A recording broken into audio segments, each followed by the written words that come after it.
How to determine offer price for a home. Guys, at the end of this video, you're gonna have the confidence to move forward, making an offer on the home with the number you come up with.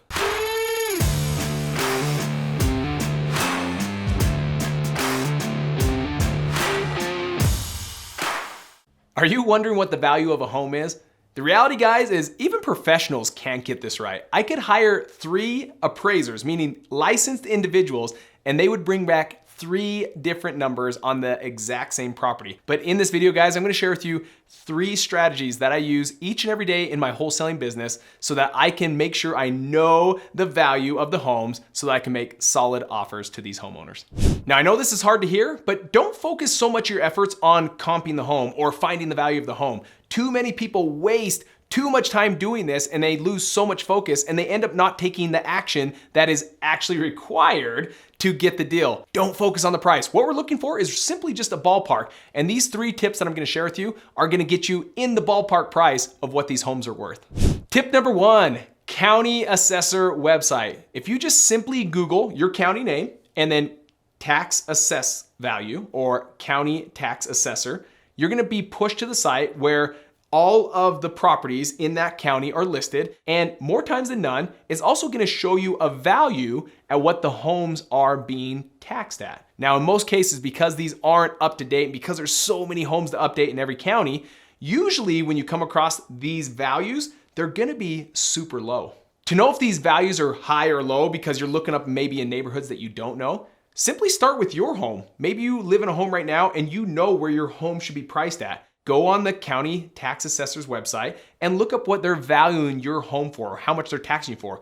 You may find out that, whoa, that is super low. Now, to your benefit, you're paying taxes on the lower amount, but find out what is the percentage, how much lower. If you say your home's worth $300,000 and they're saying it's worth $200,000, what is that percentage? What's that difference? So that you can begin to understand that it's probably universally around all the different neighborhoods around you, they're probably gonna be that percentage low as well. Knowing this first little strategy is gonna help you get to that ballpark number super quick so that when you're on the phone with someone, you can really do this real time with them, get that ballpark number. Don't look and focus for like an exact number. Remember, the professionals, they can't even do it. So just look for the ballpark, and tip number 1 is a simple way to do that. Tip number 2, this is Zillow. Now, many of you might like figuratively just slap me across the face. I get it, Zillow for the most part is wrong, and it has so to the opposite of the county tax assessor, it's super high. Like people are saying, my home, Zillow says it's worth $500,000 when it's worth like $250. So it can be misleading,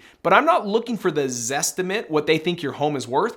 What I can do though is hop on Zillow and just simply find out what homes have sold in the area in the past 30, 60 days. Those are real comps. Those are homes in the area that have sold, and you don't wanna go back 6 months, 8 months, 12 months, because the market has shifted so much, it's going up, right? What the home was worth 12 months ago, it's definitely gonna be worth more now in this market that we're living in. So make sure you're keeping it very simple when you look at it. You're looking for homes sold, not the Zestimate. They're telling you how much it's worth. No, you just wanna find the homes that have sold in the past 30 or 60 days. Another good thing about Zillow is it shows pictures with the home. So you can go through and look it up and look through it. That way you can see what it's comparable to. So if a home sold for $250,000, look at the pictures. Okay, it's this much square footage, it's this many beds, this many baths, and this is the fit and finish of the home. You can look through all the pictures. That way, when you go out on your appointment and you're talking to the homeowner and you're looking through the home,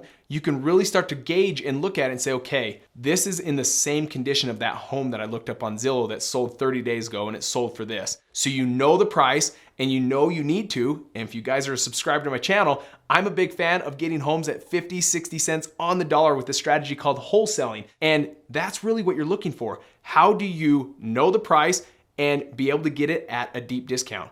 Once you know this number, you're gonna move forward with confidence on what price you need to put it under contract at. Hey guys, before I go on to my tip number 3, I'd like to know, what are your biggest struggles right now? I know this is a big common concern, a big question that people have of how to comp properties, how to find the value of homes. What are your biggest struggles? I want you to comment down below. I do read these comments and I do respond to them. I love giving real-time feedback so you guys can get out of your own way and get out there and start making offers.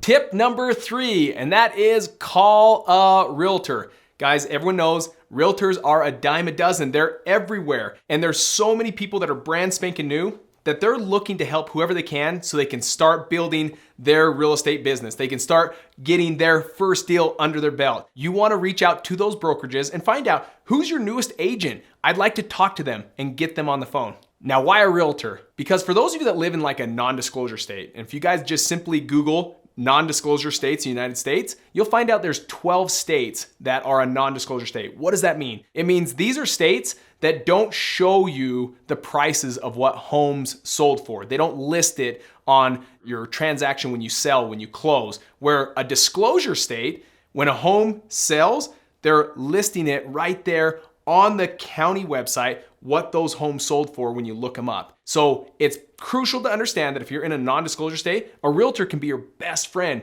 because they have access to what's called the MLS, where all the homes are listed and all the prices of what homes have sold for. So if you can reach out to a real estate agent, they can get you access to that MLS. One way that you can give back to these real estate agents for doing this work for you, because again, guys, realtors, they're awesome. Not everyone thinks the same when it comes to real estate agents, but not everyone thinks the same when it comes to us as wholesalers or investors. You want to work with ones that are investor friendly, but I seriously like the ones that are brand spanking new and find ways to help them. In return, bless their life and serve them. So when they're going out there and finding out what the price of these homes are, because they can literally do a comparable analysis for you in seconds. They're trained to do that. They can find out what the home's worth in its current condition. And they can also probably help you at what price point you need to put it under contract for. Now, in doing so, let them know that when you go on appointments and you end up finding out that the deal just isn't a deal, it doesn't make sense for them to use you as a wholesaler, they're not looking for a cash offer, that you will prep that lead, prep that seller to use this realtor that you're working with for a listing. Guys, brand new realtors are looking for listings. It's hard to do. There's a ton of real estate agents out there. So if you can serve them and show them the big picture, hey, in doing this, I'll do this in return, you'll find out that you're gonna collaborate and win together. Now, here's a pro tip. Guys, like I said before, it's not about getting a definite number. It's not about knowing the exact number of what a home's worth. When you go on those appointments, it's all about entering with a ballpark number of what you think it's worth. But the goal is, and it sounds simple, is just get it as low as possible. Ask what they want for it and send out little anchors. Hey, I don't know if I can do 250,000, but what if? What if I could do 150,000? Now, instantly they're gonna be like, no, I can't do 150,000. So that's when you can just wait and sit there and say, okay, how close can you get to that number?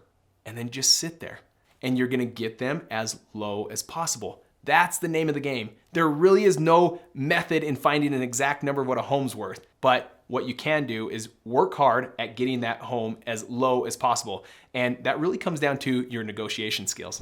Hey guys, if you wanna know what my negotiation process looks like for my business and the exact strategies that I use, be sure to check out my video, How to Be a Successful Real Estate Negotiator, where I go in depth some of these strategies so that when you're out on the appointment, you can get those homes as low as possible and walk out with the contract.